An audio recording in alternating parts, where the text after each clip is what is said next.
Hivi kweli nabii wa kike unahubiri kanisani, at the same time unaenda club jinsia moja na kupost unaposti?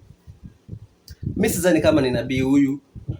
Okay, ni Kenya by the way. Nimefanya kufuatilia hii story. Nione kama kweli ni nabii huyu.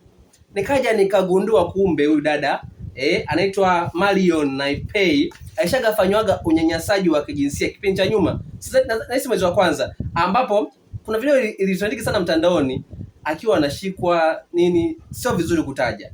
Umeona? Ambapo huyu kiongozi anaitwa Mosilia akaifuatilia sana kesi. Babake yako na uchungu sana kesi. Babake yako na uchungu sana. Baadaye huyu dada akaja akachukuliwa sasa na nabii mmoja. Marion, mimi video zako niliziona vizuri.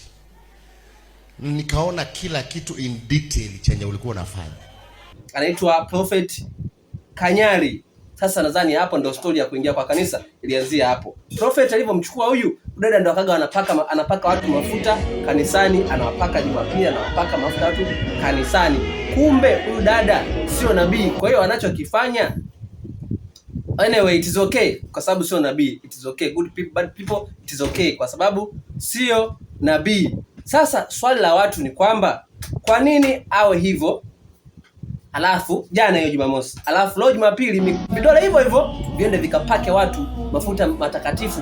Ni kama vile imani za watu zinachezewa. By the way, mambo ni mengi yanachanganya sana. Oh my Lord.